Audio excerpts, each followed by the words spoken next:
দেশের বুক চিরে বয়ে যাচ্ছে এক অভাবনীয় জলপ্রবাহ। স্মরণকালের ভয়াবহতম বন্যায় তলিয়ে যাচ্ছে আস্ত জনপদের পর জনপদ। মৃত্যু আর বিপর্যয়ের এক নিদারুণ চিত্র আজ বাংলাদেশের বাস্তবতা, যেখানে একদিকে দেশের দক্ষিণ পূর্বাঞ্চলের বিস্তীর্ণ এলাকা এখনো পানির নিচে তলিয়ে থাকা অবস্থায় রয়েছে, সেখানে অন্যদিকে আবহাওয়া দপ্তরের সতর্ক বার্তা অনুযায়ী উত্তরাঞ্চলে আরও 10টিরও বেশি জেলায় নতুন করে বন্যার আশঙ্কা তৈরি হয়েছে। এই দ্বিমুখী বিপদের মাঝে আটকে পড়েছেন 15 লাখেরও অধিক মানুষ, যাদের জীবন এখন শুধুই বেঁচে থাকার এক হাহাকারে পরিণত হয়েছে। প্রকৃতির এই নির্মম আঘাতে দেশের চিত্র যেন পুরোপুরি বদলে গেছে। বাংলাদেশের চিত্র যেন পুরোপুরি বদলে গেছে।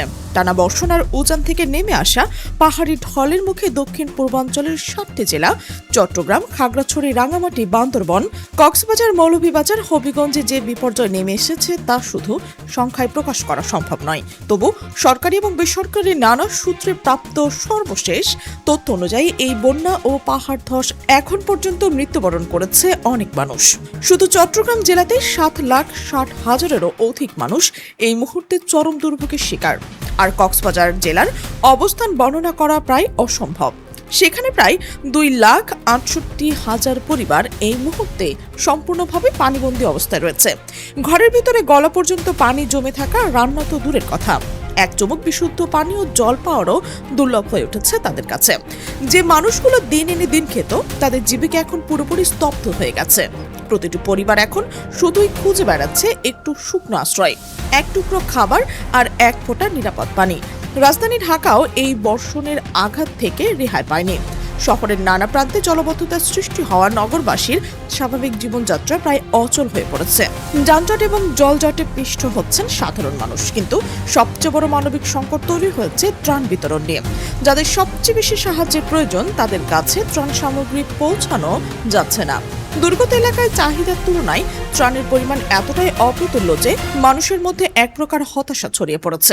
জরুরি ঔষধপত্র, বিশুদ্ধ পানি এবং শুষ্ক খাবারের তীব্র অভাব তৈরি হয়েছে ভয়াবহ মানবিক বিপর্যয়, যেখানে বড় ব্যবসায়ী সংগঠন এবং জনপ্রতিনিধির পাহাড় সম দায়িত্ব নেওয়ার কথা ছিল, সেখানে তাদের উপস্থিতি অত্যন্ত হতাশাজনক বলেই মনে হচ্ছে। বিভিন্ন সামাজিক এবং স্বেচ্ছাসেবী সংগঠন নিজেদের জীবন ঝুঁকি ফেলে কাজ করছেন, তবে তাদের সামর্থ্য অত্যন্ত সীমিত। এমন পরিস্থিতিতে ত্রাণকর্তার ভূমিকায় অবতীর্ণ হয়েছেন বাংলাদেশ সেনাবাহিনীও।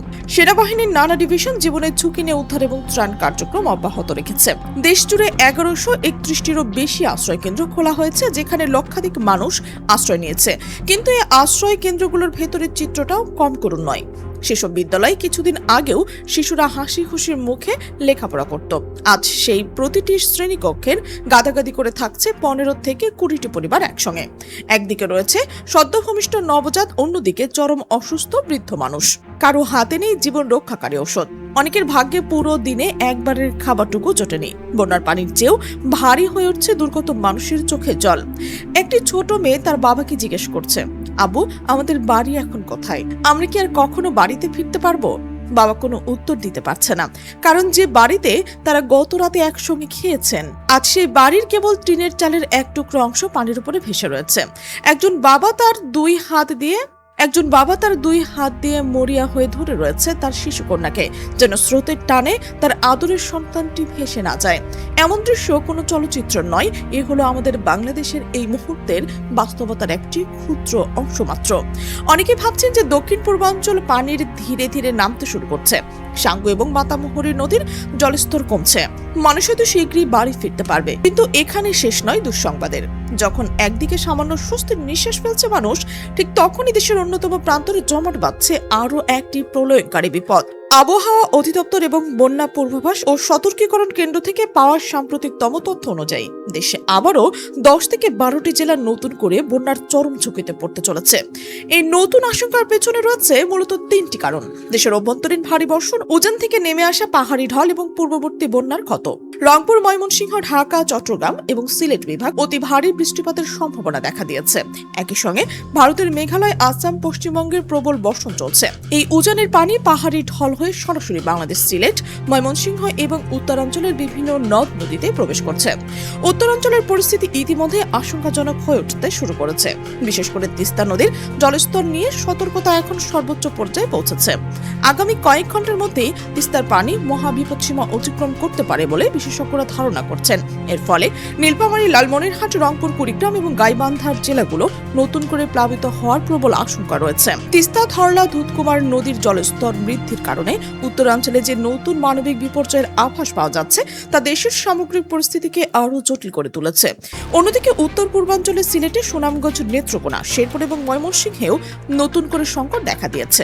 অর্থাৎ এই মুহূর্তে বাংলাদেশ এক অভূতপূর্ব ত্রিমুখী সংকটের মুখোমুখি রয়েছে। একদিকে দক্ষিণাঞ্চলের ধ্বংসযজ্ঞ, অন্যদিকে উত্তরের নতুন বন্যা এবং সেই সঙ্গে উপকূলীয় এলাকার ৩ নম্বর স্থানীয় সতর্কতার সংকেত জারি করা হয়েছে।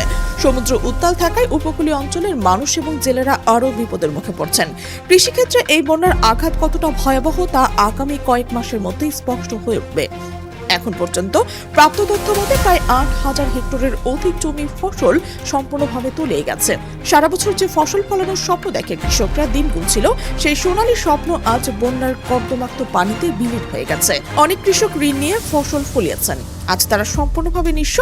কৃষির এই বিশাল ক্ষতি দেশের ভবিষ্যতের খাদ্য নিরাপত্তায় মারাত্মক প্রভাব ফেলেছে, যা পুনরুদ্ধারের জন্য দীর্ঘমেয়াদী পরিকল্পনার প্রয়োজন হবে। এই পরিস্থিতিতে একা কোনো সরকারি বাহিনীর পক্ষে সামলানো সম্ভব নয়। এটি এমন একটি মুহূর্ত যখন সমগ্র জাতিকে ঐক্যবদ্ধভাবে এগিয়ে আসতে হবে। যারা উপকূলীয় এলাকায় অথবা নতুন ঝুঁকিতে থাকা ১৭টি জেলার কোনো একটিতে বাস করেন, তাদের এখনই সতর্ক হওয়া জরুরি কাগজপত্র, শুকনো খাবার, প্রয়োজনীয় ওষুধপত্র পলিথিন মুড়িয়ে নিরাপদ স্থানে সংরক্ষণ করতে হবে। নিকটস্থ আশ্রয়কেন্দ্রে খোঁজ রাখতে হবে এবং পাহাড়ি ঢল বা অন্যান্য ঝুঁকিপূর্ণ স্থান এড়িয়ে চলতে হবে। পরিস্থিতির প্রতি মুহূর্ত পরিবর্তিত হচ্ছে এবং প্রতিটি সতর্কতাই হতে পারে জীবন রক্ষার চাবিকাঠি। প্রিয় দর্শক, বাংলাদেশের এই পরিস্থিতিতে আমাদের উচিত যার যার অবস্থান থেকে সহযোগিতা করা। আপনি কোন জেলা থেকে দেখছেন? আপনার জেলার অবস্থান কি? অবশ্যই কমেন্ট সেকশনে জানান। আর আপনি যদি এই চ্যানেলে নতুন হয়ে থাকেন, সাবস্ক্রাইব করে বেল আইকনটি অন করে রাখুন, যেন আমাদের এমন বিশ্লেষণধর্মী প্রতিবেদন সবার আগে আপনার কাছে পৌঁছয়। দেখা হবে পরবর্তী কোনো বিশ্লেষণে। ততক্ষণ পর্যন্ত ভালো থাকুন, সুস্থ থাকুন। আমাদের সাথে থাকার জন্য ধন্যবাদ।